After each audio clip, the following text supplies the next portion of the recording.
It's 1:33, the August 15th meeting of the Oklahoma City Traffic and Transportation Commission's call to order. Commissioner Witcher, Commissioner Martin, Commissioner Kula. Here, sir.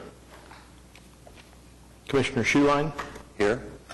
Commissioner Jenkins. Here. Commissioner May. Here. Commissioner Clayton. Commissioner Clayton, would you lead us in prayer, please? The attitude of prayer. Our Father who art in heaven, hallowed be thy name. We come this afternoon in thanksgiving, thanking for the blessings that you have bestowed upon us, and let us ever be mindful that you are the source of our need. We pray that everything that we do this afternoon will meet with thy divine approval.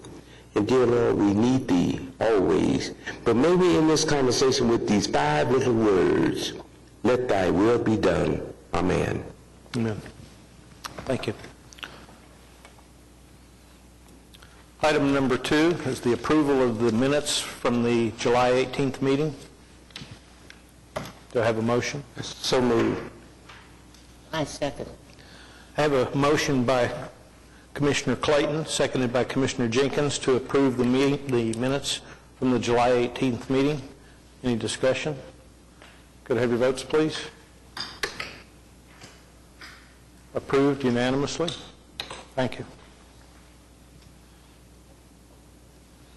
Item number 3.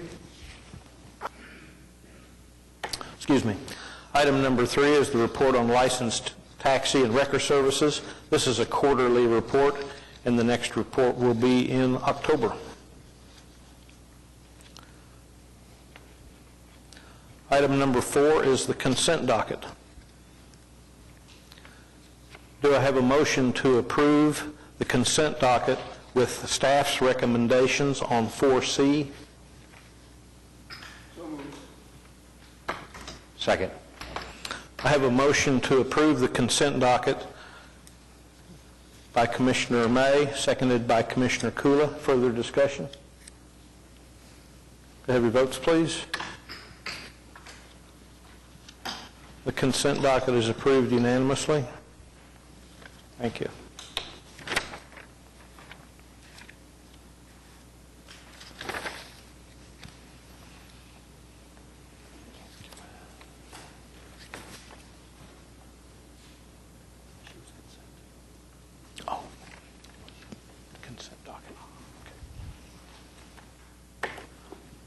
Item 5A on the items for individual consideration.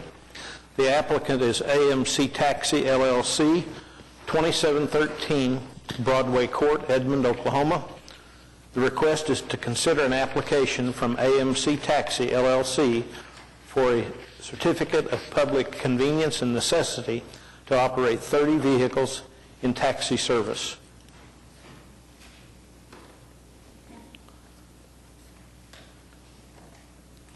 If you'll state your name and address for the record, please.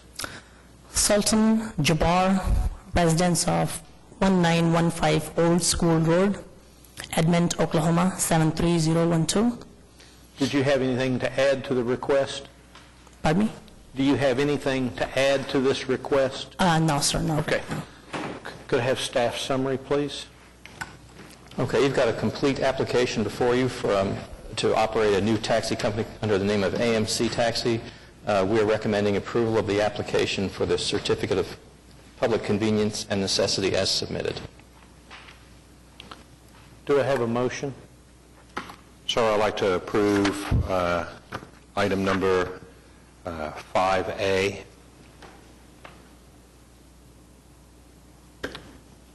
Second. I have a motion to approve 5A by Commissioner Kula, seconded by Commissioner Jenkins. Further discussion? Yes, I'd just like to make sure that you understand what we expect as a as a taxi company. You would take care of the whole city, correct? Absolutely. Okay, you would be available 24/7, or at least have one car that's on duty. No, sir. Actually, we'll be available 24/7. Right, And I also like to add, I have experience of running cab service prior to this, and I'm in this business for about 9 years. And I was in San Francisco area, so I was operating there. I have some documents if it's required. Those are the basic things that I always ask, is to make sure you understand you take care of the whole city. Yes, absolutely. You always have a cab 24/7. Yes, sir, And absolutely. you have a call-in. Yes, the dispatching dispatch area. center. Yes, sir. Okay, thank you. Thank you. Further questions or comments? I have a motion to approve the application on 5A by Commissioner Kula, seconded by Commissioner Jenkins. Could I have your votes, please? Approved unanimously. Thank you so very much.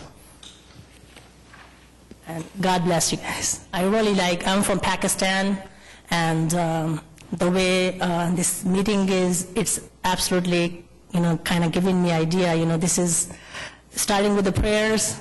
It just touched my heart, and it's amazing the way you guys are working here, and I really thank you for serving the humanity, Thank you very much. Thank you. You're welcome. The next item is 5B. The applicant is Randall Wentz from the Planning Department. This is in reference to the bicycle route designation. So I'd like to make a motion that we strike this item. I second. I have a motion by Commissioner Kula to strike item 5B, seconded by Commissioner Jenkins. Further discussion? Yes, sir, I'd like to just let everybody know that what we're doing is the taxis, the bike subcommittee met, and we have a whole different way that we'd like to address the bike route system. So I'll make that at the end of this when it's time for us to talk. So we're not going to, so what I'm recommending by striking this item is that we'll talk about it after this, and then next month we'll have a whole different way that we're going to present the information for us to approve. So that's why we're going to strike this item. You mean approve or disapprove? Approve or disapprove bike routes, correct. So what I'm saying is this is not how we recommend from the subcommittee to present the information. So we want to strike it. We'll talk about it later. Further Mr. discussion? Chairman, would the motion be better structured to say something to the effect that we'd like to strike this item for consideration at this time? Yes. Just clarification of what we're doing. Commissioner Kula? Yeah, what I would like to make then a motion to be is to strike this item from the agenda now for probable reconsideration of a whole different bike route package to the Traffic Commission next month. There you go. I like that better than just striking it. Right. Thanks. Very good. Does your second still stand? Yes. Thank you. Further discussion? I have a motion to strike item 4B from the docket this month, and it will be represented in a different package next month. And the motion was made by Commissioner Kula, seconded by Commissioner Jenkins. Have your votes, please. The motion is approved to strike this item. Thank you.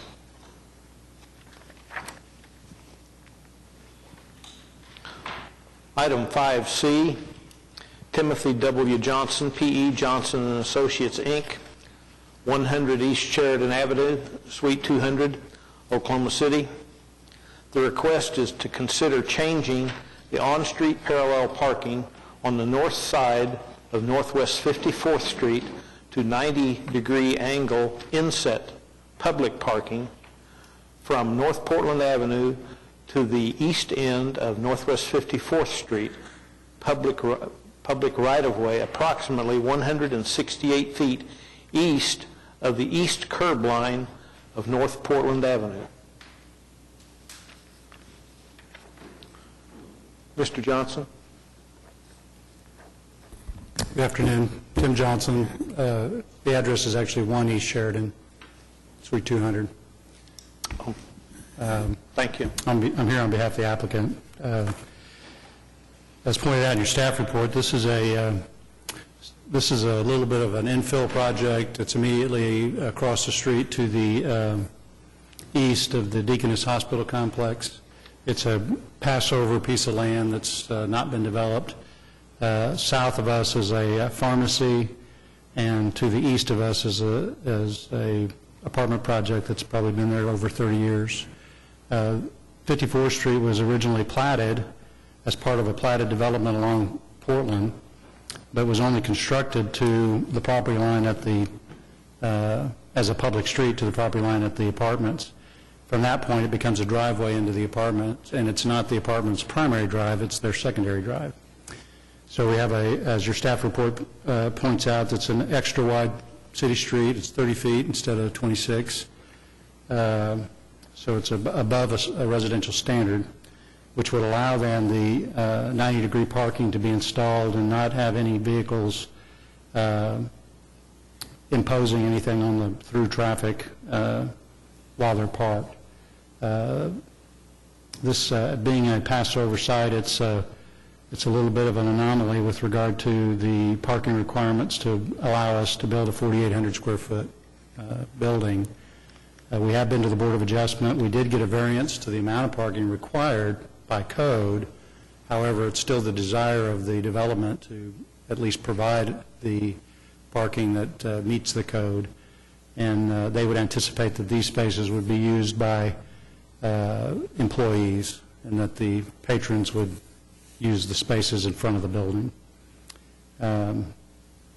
As part of the Board of Adjustment case, we requested approval of the ability to use the public street for backing and entering into the parking spaces. And that was approved contingent on you all's approval today. And with that, I'd be happy to answer any questions.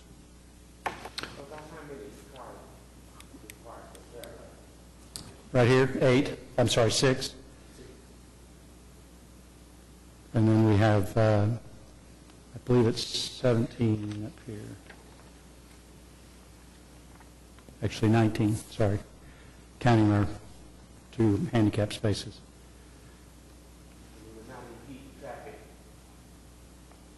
The back of the cars would be north of the north curb. And then we're still providing a sidewalk in front of the cars to serve the building. There are no other sidewalks on 54th Street or Portland.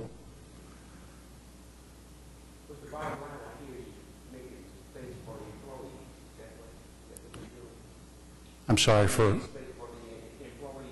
That's correct.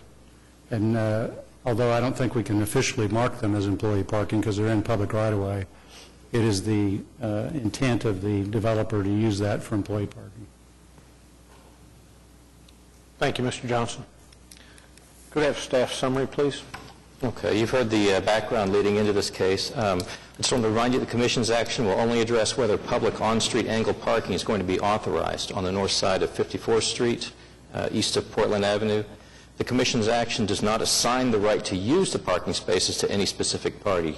The action taken will change the existing parking on the north side of 54th Street to include some 90-degree angle inset parking. So action on this matter is at the discretion of the Commission.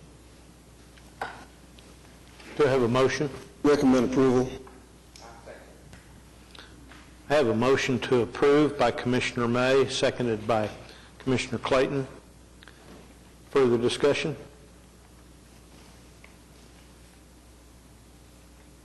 I have a motion to approve. Without any further discussion, I have a motion to approve 5C by Commissioner May, seconded by Commissioner Clayton. Can I have your votes, please?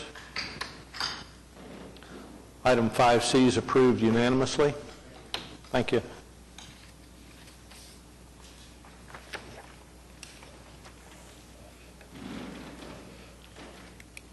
Item 5D, the applicant is Timothy W. Johnson, P.E., Johnson and Associates.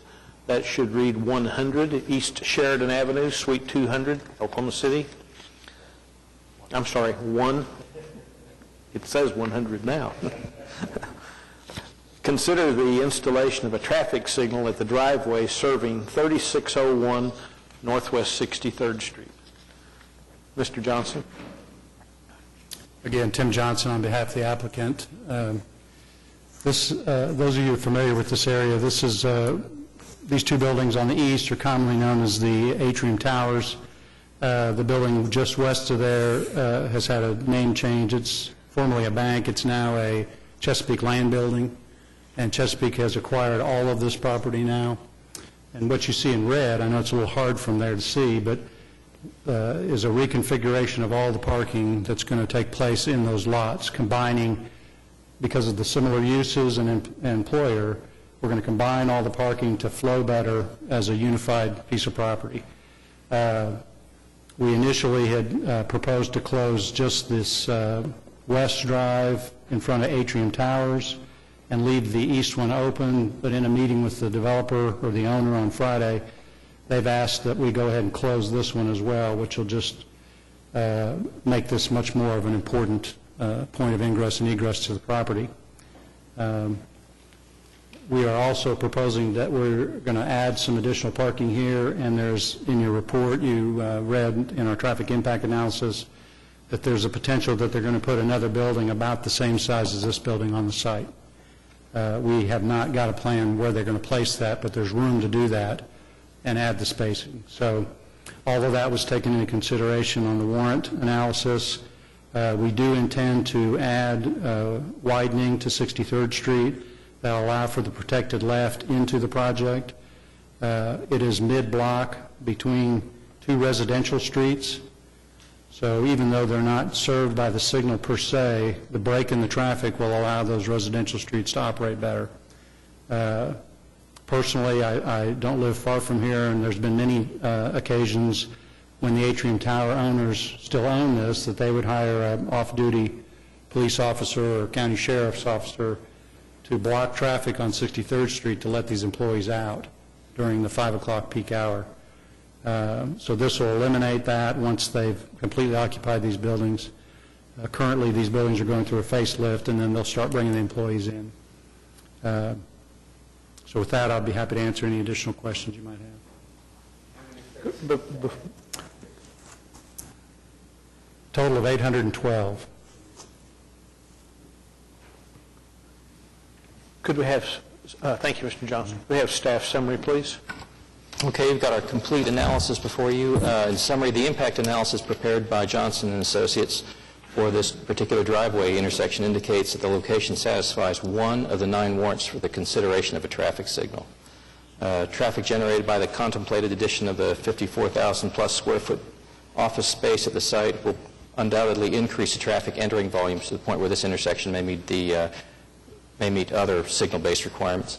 If the Commission approves the requested traffic signal, staff is recommending that the Commission do so with the following specific requirements in order to help preserve arterial progression and safety on Northwest 63rd Street. The first is to widen Northwest 63rd Street at the proposed signalized driveway for the eastbound left turn lane, which Mr. Johnson indicated and provided on his drawing. Another item not addressed was the replacement of the traffic signal controllers and cabinets and pertinent communications equipment with signal control equipment identical to the type of controller and communication system that's being phased into service across the city. This would be over on Northwest 63rd Street at Portland and over at the Lake Hefner Parkway ramps, which are controlled by a single controller, and to prepare a coordinated time-of-day signal operation timing plan for the portion of the 63rd Street arterial corridor for implementation by the city using its new traffic control system. The cost for all the specific improvements identified above would be subject to funding by the applicant and or his client, Chesapeake Energy Corporation. So action on this matter is at the discretion of the Commission. Do I have a motion? So move. Second. I have a motion to approve. Is that correct? I'm sorry, I have a motion to approve the request as specified by our traffic department as far as widening the road, inserting the traffic light in coordination, what I call synchronization of the lights. And that's really important. Yep. With that, further discussion? Yes, I have a second by Commissioner Schuline. Further discussion? Well, I just have, you talked about the widening of the road, and you're okay with that. What about the lights themselves? We concur with the staff's recommendations. On both items? On both items. To redo Yes, sir. the type of cabinets on, okay. All right, thank you. I think some of you might remember that this is the old local federal savings and loan headquartered building. And in the evenings, not talking late evening, but I'm talking around 4 or 5, they had police officers out there directing traffic. I travel this way 4 or 5 times a month, and so I'm involved in a lot of traffic out there. But my major concern on this is not that I think what they're doing is the right thing.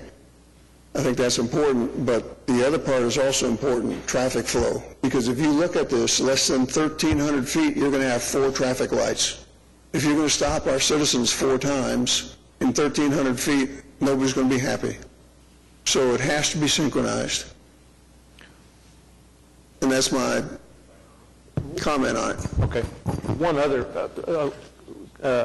Stuart, could you talk to us about the intersection at Northwest 63rd and Independence, which is another 300 yards east of this intersection?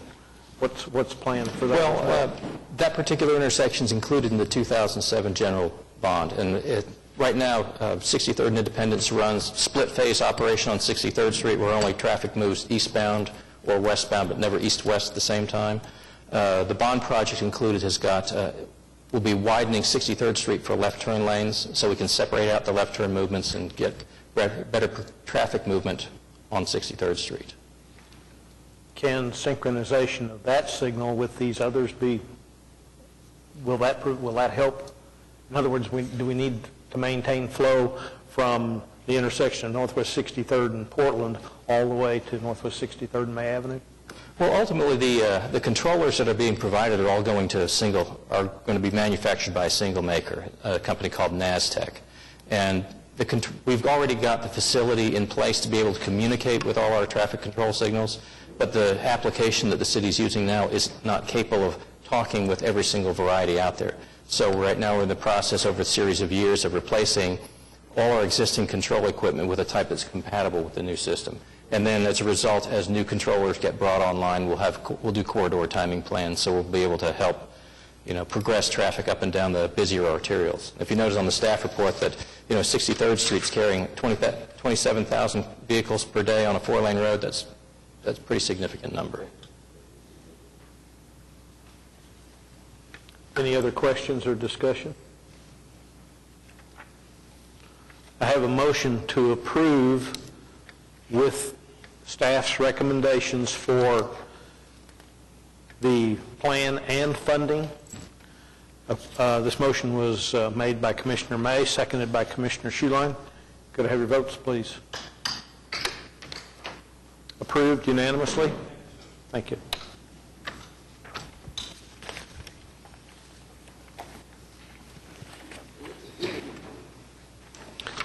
Item 5E, the applicant is Aaron Frazier, 12412 Southwest 10th Street, Yukon, Oklahoma. The request is to consider the addition of east-west bound stop signs on Southwest 11th Street, at Westgate Drive, and Southwest 10th Street. Mr. Frazier. Yes, sir. I'm Aaron Frazier, and I live on the northeast corner of that intersection, and I witness a lot of drivers either floating at it or just not even stopping at that intersection, especially coming eastbound on 11th Street. Thank you. Yes, sir. Could we have staff summary, please? Okay, you've got our comments and analysis before you. This intersection with respect to the city's stop control criteria, it doesn't meet our standards for the use of stop control. However, it would be a suitable candidate for signing yield signs on Southwest 11th Street. So the chances are, ordinarily speaking, that would be the appropriate form of traffic control for an intersection like this, because Westgate Drive on the south and where it turns into Southwest 10th Street on the north side, that is a collector road in our transportation plan, and it's built wider than 11th Street is, and so it would stand to reason that some form of traffic control on 11th Street would be appropriate at the intersection. Based on the volumes that we've seen and the driving patterns, we're recommending that yields control be used instead of stop control. The applicant has provided a petition indicating that residents in the area are in favor of some form of traffic control at the intersection. Thank you. Do I have a motion on 5E? Mr. Chairman, I move we accept staff's recommendation and implement yield control that satisfies the applicant.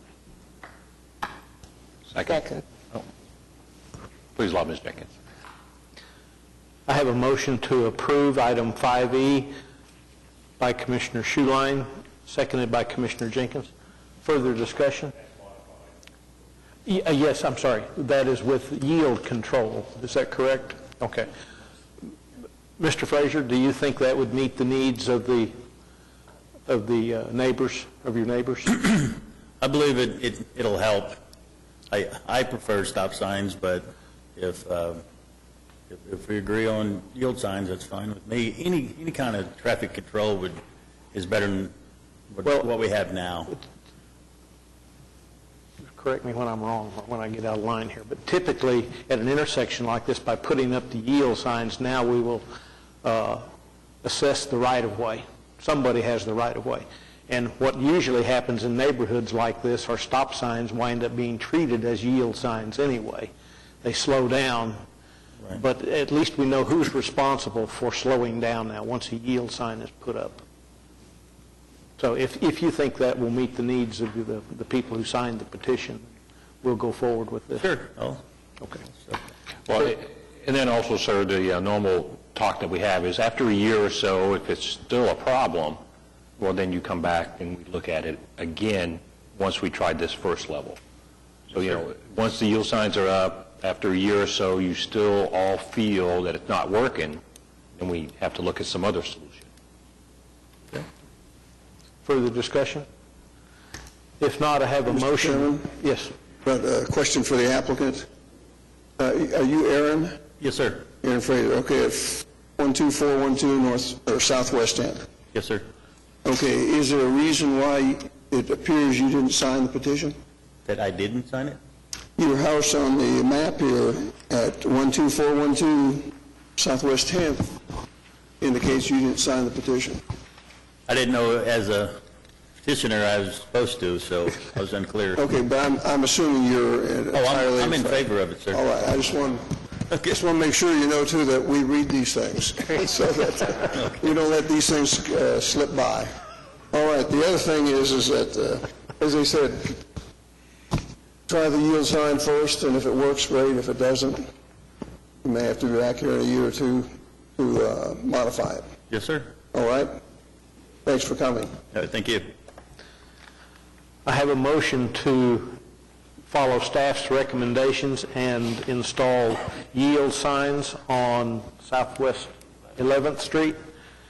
And that motion was made by Commissioner Schuline, seconded by Commissioner Jenkins. Could I have your votes, please? Approved with staff's recommendations unanimously. Thank you, Mr. Frazier.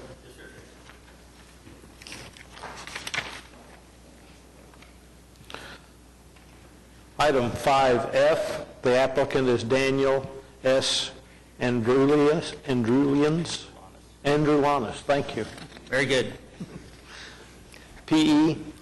Smith Robert Brad, Paul Schweiler, LLC. Thank you. I'm Dan Androlanis with Smith Roberts Balderschweiler, and our address is 104 South 2nd Street, Chickasha, Oklahoma. And on behalf of the client, we're requesting approval of this mid-block crossing.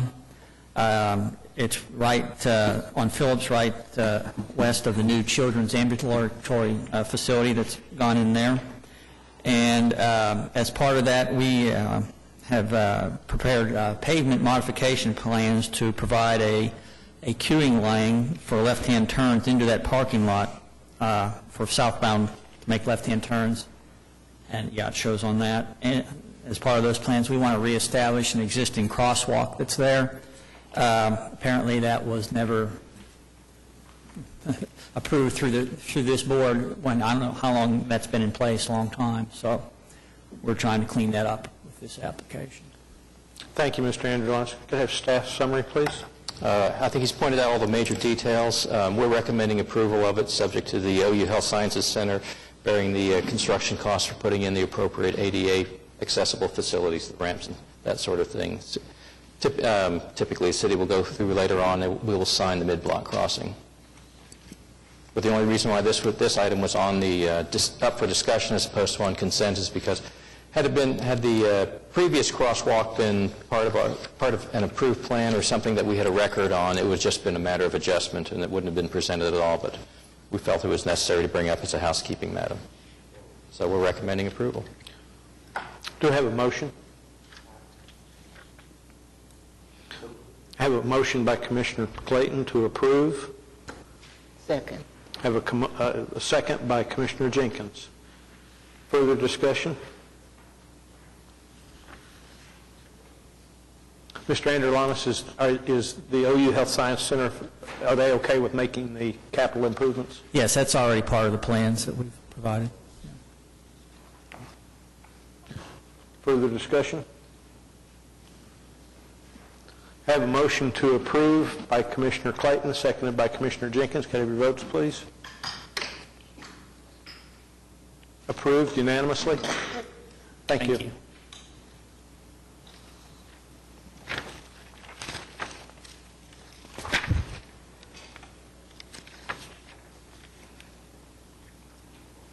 Item 6, comments from citizens. Is there anyone wishing to make a statement?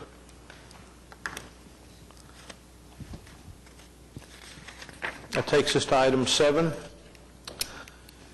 And at this time, I'd like to call on Commissioner Kula for a report from the subcommittee, bicycle subcommittee meeting. One of the items that was given to you is the minutes of the August 3rd meeting that we had. Just what I'd like to do is just give a quick summary of that meeting, what we learned, and then I'd like to go over with you what we think is the right way to present all this information and to get everything moving. So first thing is, I think we had a very good meeting. We cleared the air on a lot of issues that we didn't know were issues, or we thought were issued, but we are no longer issues. So, it was a very good meeting to just get it all out. The first hour just about was figuring out where we were in this whole process. A second item I want to present to you, this came from the planning office, and I'm going to talk to this now, is the bike plan that was presented to City Council and approved, and they're now bike routes as coming to us to approve. So the City Council approved a bike plan, 220 miles of routes, considering improvements to roads, bike lanes, all that kind of stuff in that bike plan.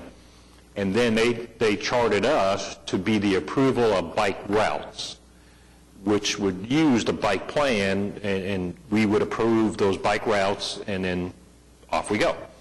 So I want to talk to that just a second, because this is a great summary of what occurred. If you look at that second paragraph, we were able to review the plan back in 2008 and made a recommendation to the Planning Commission that it's good.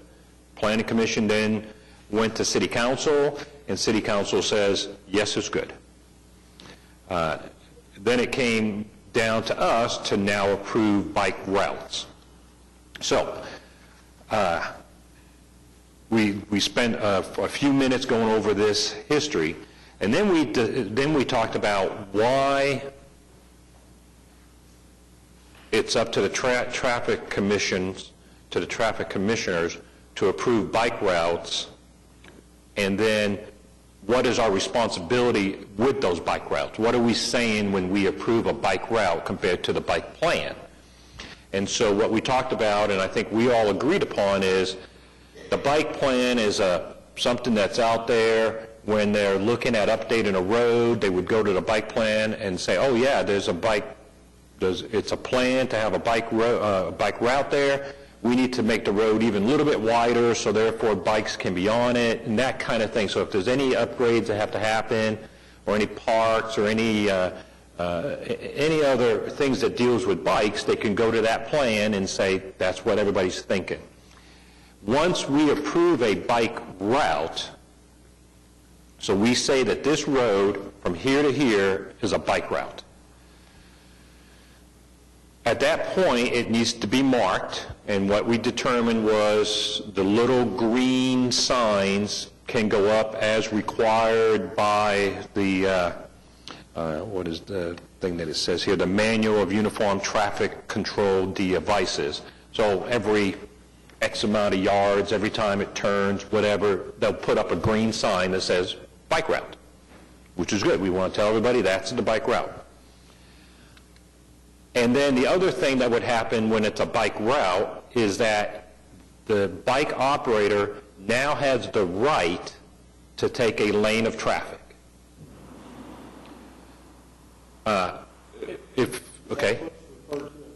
As full lane usage? That's the may use full lane. So if we determine that it's a bike route, then a bicycle operator may take the full lane, which is different than their normal rule of travel. Their normal rule of travel on any road is stay to the right as far as possible. And then if there's not enough room for a car to pass, they have to wait to an appropriate point and then make a legal pass around the bike.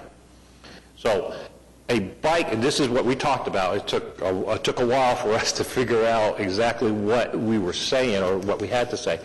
So a bike operator can leave here and go for 10 miles in the city and just stay to the right as far as possible. If they can't be to the right because of some safety thing, they can move left. And if it's dangerous for a car to pass and stay in that lane, meaning share a lane, the vehicle operator, the car, has to wait to an appropriate point to pass legally. So we're all in agreement that a bike already has that ability. A bike route means they can do it all the time. Once we establish a bike route, that bike operator may take a full lane. And that came from council, the cops, everybody kind of agreed on that concept. So when we identify a bike route, we're now saying that a bike operator may take a full lane of traffic, just to take it. Doesn't mean that they have to share like on a regular road. So that's a big thing that we're looking at when we say bike route. Okay, so we talked about that. So before I move on, I want to just say, one of the things that we talked about also on the bike route is once we establish the bike routes for the city, this information will be passed on to all the bike operators as a map saying, if you want to go from point A to point B, the city has recommended this is the best way. Not the ultimate way, not the most perfect way, the best way. And sometimes it's not a good road to be a bike route, but it's the only way to get from A to B. So what we talked about was if you have a sector of intersecting bike routes here, and a sector of intersecting bike routes or trails here, and you wanted to go from this housing area thing to this trail, there may be only a 1 mile road that is not really perfect for a bike to be on, but it's the only way to get there. And so therefore it's on the bike route or the bike plan to be a bike route. So that was talked about. So we're saying it may not be perfect, but it's the only way to bring it all in. Now it's on the bike plan, so therefore if that road gets upgraded, it would be considered to give an appropriate amount of space for a bike operator. So that's how we determine what is a bike plan, what was our responsibility, which is to identify the bike routes, what happens when we do say it's a bike route, and why do we have that? And that's so bikes know that's where we would like them to be if they're going from A to B. So that's the summary of what that was. Now, one of the big items had nothing to do really with the bike routes. It dealt with signage from past concerns prior to 2008, that some signs went up that says may use full lane, and there was a lot of phone calls to the city councilmen, to the city planners, to city traffic. And that's what drove all this bike plan thing, to the bike route thing, to the proper signage and all that. So we talked about signage, and that was a big talk. I think we're all clear on the green signs being put up. Put them all up wherever you need to. Put them up wherever we turn, wherever, change blocks, change type of, whatever the requirements are. The big discussion came up on the black and white may use full lane signs. That scares people to say that out to the whole populace, because we all love our cars and we all love doing 40, 50 miles an hour. Council and police recommended that the black and white signs get put up similar to the green signs as often. We talked about a better option maybe putting up the black and white signs where a driver and a bike operator would assume that they would take up a full lane. An example would be you have 2 Mile Road, it has a bike lane of its own. Well, you would mark it with the green signs because that is the bike route, but because the bike operator already has his own lane, you wouldn't put up the black and white sign because he already has his own lane. Whereas an example, a very narrow 2-lane road out in the country a little bit with no shoulder and no curb, if that was on the bike route because we had to do it, then that would be a great place to put the black and white sign to remind motorists the bike operator may be in your lane. And you don't have to, you're not sharing at that time, it is owning the lane of traffic. So one of the biggest sticking point was that black and white sign. And I think I'll talk what my recommendation is in just a second, and what I think our recommendation is. So we asked planning to provide all the commissioners a copy of the bike plan by ward. And what the subcommittee is wanting is that all the commissioners look at their ward and make sure it's okay. You don't have any problems. Understanding that it may be just the best of the worst possible roads that you would have to use. Understanding that the bike already has the right to be on that road.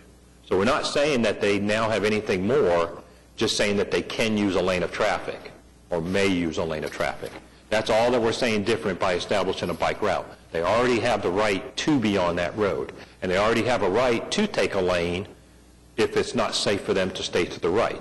So when we're looking at approving the bike routes, all we're doing is saying to the world, this is the best way to get around the city of Oklahoma City on a bike. It's our recommendation to you. But you could still use the other 6,000 lanes, miles of traffic. So it is my understanding that the subcommittee is recommending next meeting to approve the bike plan as bike routes. So you take the 220 miles that's in the bike plan, which is presented here from the planning department, and we approve this to be bike routes.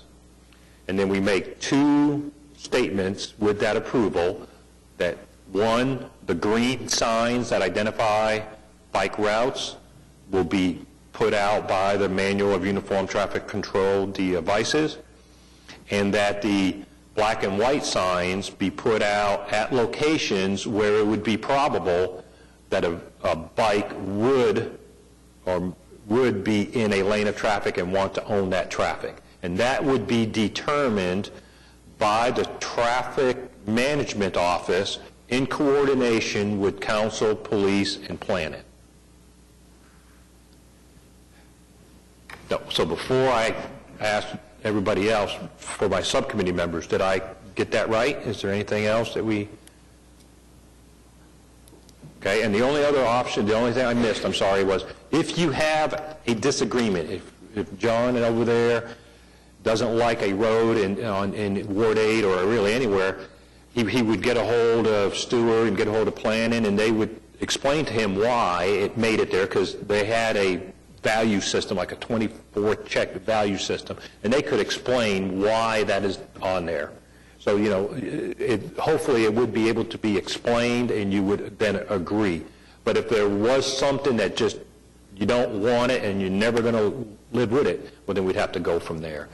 So my recommendation would be, and from the subcommittee is, next meeting, we put an agenda item to approve the whole thing. That's why I said let's get rid of that little 100-mile thing. Do the whole 220 miles, and then let traffic management coordinate with those other 3 agencies and find out where to put the black and white signs, and then once they all agree, we're all set. So, are we right on that? Okay? Questions? Comments? Thank you. We'll go to individual commissioners. Did you have anything else from your ward that you'd like to add? Well, I'd like to see if any other traffic commissioners has any recommendations or comments on the subcommittee meeting, and that's not what we might want to do, and or is it what we want to kind of go towards? Okay, then I guess, Stuart, could you make that action item for next meeting? Actually, it will be presented as an item for individual consideration at the next meeting. That's right. There will be discussion. Well, I'll ask for a motion. We'll go through the normal procedure as based on what you and the rest of your members of the subcommittee will present or have given back to the planning. Okay, right. And what they present us next time. Okay, so we're all good to go. Okay. I would ask that the individual commissioners look at your wards as you did and see if you concur with the routes that are designated. And for 1 and 2 over here, if we could mail it to them, or well, they got the email of the PDF file. Maybe we can mail this package to them. Stuart. Yeah, we can get that mailed to them, and probably what we'll do is we'll add in kind of a summary of what you would discuss this time around and what the intent is, and have them go through it and look at the maps, make sure they're satisfied with the depictions of the routes, so there's no one, they're clear in their mind as to where they're supposed to be. Okay. One item I would like to have added to our discussion next time is the implementation of this plan. When is it going to go out there? And then the other part of that is, if we can have some public service announcements, we need to get the word out to the bicyclists. Are going to know their network is real good, but the public needs to know what we're doing, and whether that's done through public service announcements, something so that we can make the motorists aware that they're going to be sharing. We hear them now on the radio all the time, share the road with motorcycles. Right. Well, we're going to extend that just a little bit further. Which was talked about, thanks for mentioning that. That was talked about at the subcommittee meeting, as far as once it would be approved, a road would be approved, all 220 roads are approved. Planning is ready to go out to a contractor to get the signs up. It would just take however long it takes. He was thinking maybe a month or 2 to get the green signs up. And then I'm sure Stuart will have to decide how long it's going to take for him to coordinate the black and white signs to go up after that. But that's what you're thinking. And then they were saying that there's funding for the public notice. Am I right on that? Yeah, that there's funding already there to do the PR. But we can talk about that clear and ask them specifics when we bring up the action item. Okay, very good. Very good. Mr. Chairman? Yes. Since you made a comment or two, and my name was brought up, I'll probably make a comment, but I make it to the committee rather than individually. I want to thank the committee members for serving in that committee and getting this work put together in a sensible way that we can review it and take a look at it. I do have a couple of comments on it, though, and I'll make them short. The first one has to do with on the use of the bike pass. Are these a 724 usage? Is that being considered? Which we're talking about bicyclists can use them on a 7-day-a-week, 24-hour-a-day Well, yeah, basis. which they can do now. Right now- Vehicles are traveled 7/24, Right. so... So right now, You're giving them the same status. I think that ought to Oh, no. be brought out that... No, you know, they already somebody- have the same status. If somebody wants to ride at 2 in the morning on these pathways, it's legal. Right now. Because, yeah, I mean, I know people that work till midnight, and first thing, instead of being out here in the heat, they'd rather drive at midnight and ride till 2 in the morning and hit the sack then. So, I mean, I'm just saying that I think that needs to be brought out, that this is 7/24. And then the second thing is if you address safety concerns, such as lighting, 911 call locations, and communicate to the public, PSAs, public service announcements that David was mentioning. If you get some of the radio stations and TV stations with something prepared as a PSA, and that's what they're called, public service announcements, you can get a lot of free advertisement for the fact that this is going in, because it doesn't need to be just communicated to the bicycle riders, it needs to be communicated to the public that drive those roads. Because now if I know this is a bicycle path and I don't want to be involved in bicyclists, I can go on I-40 and you're not going to have a bicycle path there. Or I can go to another road that doesn't have a bicycle path. So it gives me choices, but I need to know where these paths are before I can make a choice, rather than just being... Right, and they mentioned that they have funding. Part of the funding to go through this whole process is for those type of things to go out. Have we got adequate lighting and also the 911 location calls in case somebody gets hurt? Well, but the point is, a vehicle operator today, a bike operator today, has a right to be on every road unless it's marked to not be on that road. Like some of the interstate highways, toll roads, et cetera, usually have a no bikes allowed sign. If there's no sign there, they have the right to be on that road. All this is saying is they may be taking up the whole lane. That's the only difference between a bike route and a bike plan, or a bike route and the normal way of operation. Okay, I won't call it bike path anymore, bike route. Right, because a bike path is a bike plan, or a path would be more like in the woods or something like that. But do we have this like the lighting thing and the security? Because there's a lot of folks that you can call in on your cell phone with a 911 call, but they cannot locate that call. They know you're getting it. You have to describe to them where you're at. I recall reading the emergency responders have the enhanced 911 system now here, which does that. It does the triangulation of a 911 call. And I think we already have that set up in the So it's in place? Yeah. Okay. That was a while back. Good. Thank you. Appreciate it. Those are good points. Those are good, and that was all part of our, 2.5-hour meeting? So, yes. Any other questions of Commissioner Kula or any of the other members? If not, we'll go to the individual commissioners for comments. No, I can't talk anymore. Thank you. Okay. Commissioner Schuline? Mr. Chairman, I want to thank Randy Entz and Pete Kramer for coming to our subcommittee meeting, too. They both had really valuable contributions, and it was really good. And a couple things I'm curious about. I really appreciate you mentioning the public awareness campaign, because I think in our automobile-centric society, it's going to be tough for people to get used to it. But I'm wondering about maintenance of the bike paths. I have friends that ride bikes, and they have trouble with stuff in the paths and trees hanging down. Is there any responsibility of the homeowner or others to maintain, even like our sidewalks? I mean, I'm fortunate to live in a neighborhood that has a lot of sidewalks, but I notice that people don't trim the trees, and someone's sight impaired, it's like an obstacle course going through there. And then I hope that we're going to be promoting the installation of more bike racks, I mean, in parks and in public buildings and stuff, which is important too. Well, I can answer your question. When it comes to if there's issues relative to like view obstructions or low-hanging tree limbs or something like that, citizens are always advised to call the city's action center to report, either a maintenance issue or something like that needs to be addressed. And then the appropriate action will be taken, because ordinarily, like low-hanging tree limbs and that sort of thing, that's typically a property maintenance type issue that can be worked with a homeowner or an adjacent property owner. But with respect to like reporting a pothole or something along that line, That goes to our Street Traffic Drainage Maintenance Division.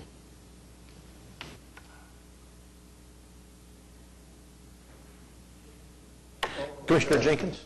I've got one more thing. It's a continuation of what I had mentioned last month. But my concern is Ward 5. There's nobody there. And it's been vacant for almost 7 months. And I know there's a new commissioner, David Greenwell. It was vacant when he got elected, but it's still vacant. And this bike route, is an important issue to the city, and nobody's representing Ward 5. And it seems to me that we ought to make at least as a joint effort or individually effort to Councilman Greenwell to say, your representative is not there, you don't have one, we need to get one. If we think it's important that we be here, it's just as important that somebody be assigned to or volunteered for Ward 5 to be here also. And so I'm just repeating what I partially said last month, but I think it's important that the city be totally represented. That's what the citizens require. Thank you. Okay. Any other comments? If not, Jill? Stuart? You've got our standard reports at the end of your agenda regarding new parking restrictions that have been posted, as well as the installation of some yield signs at a few locations. I think that's all we've got for you for this month. Captain Martin? Nothing, sir. I think our business is concluded. Do I have a motion? Have a motion to adjourn? Second. Thank you.